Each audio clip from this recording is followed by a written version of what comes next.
నాగవంశీ గారు అలాగే ప్రభాస్ గారి కాంబినేషన్ వస్తున్న కల్కి 2898 ఏడీ మూవీకి సంబంధించి అయితే ఈ రోజు అయితే ఒక అప్డేట్ అయితే వచ్చింది. ఈ మూవీలో అయితే ప్రభాస్ గారికి జోడీగా అయితే దీపికా పదుకొనే గారు అయితే నటిస్తున్నారు. అలాగే కమల్ హాసన్ గారు అలాగే అమితాబ్ బచ్చన్ గారు అయితే ఈ మూవీలో అయితే మెయిన్ రోల్ అయితే కనిపించబోతున్నారు. 2 రోజుల క్రితం అయితే మూవీ టీం అయితే ఇటలీకి అయితే వెళ్ళారు. అక్కడైతే మూవీకి సంబంధించి ఒక సాంగ్ అయితే షూట్ అయితే చేస్తున్నారు. ఇటలీకి వెళ్ళినట్టయితే మూవీ టీం అయితే కొన్ని ఫొటోస్ కూడా అయితే రిలీజ్ చేశారు. ఇక ఈరోజు వచ్చిన అప్డేట్ని చూసుకున్నట్టయితే ఈ మూవీలో అయితే ప్రభాస్ గారి పేరేంటో అయితే తెలిపారు. పేరునైతే తెలిపితే అయితే ఒక పోస్టర్ అయితే రిలీజ్ చేశారు. అయితే ఈ పోస్టర్ అయితే ప్రభాస్ గారి లుక్ అయితే చాలా బాగుందన్నమాట. కూర్చున్న స్టైల్ కానీ అలాగే చేతి మీద ఉన్న టాటూ అలాగే హెయిర్ స్టైల్స్ అని అన్ని కూడా అయితే సూపర్గా అయితే ఉన్నాయి. ఈ మూవీ అయితే ప్రభాస్ గారి పేరు వచ్చేసరికి అయితే భైరవ అని అయితే ఫిక్స్ చేసినట్టయితే మూవీ టీం అయితే అప్డేట్ అయితే ఇచ్చింది.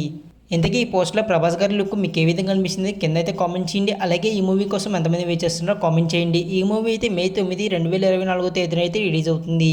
వెళ్ళే ముందు అయితే ఈ వీడియోకి అయితే లైక్ చేయండి. అలాగే మన ఛానల్ అయితే ఇంకా సబ్స్క్రైబ్ చేసుకునే వాళ్ళు ఉంటే సబ్స్క్రైబ్ అయితే చేసుకోండి.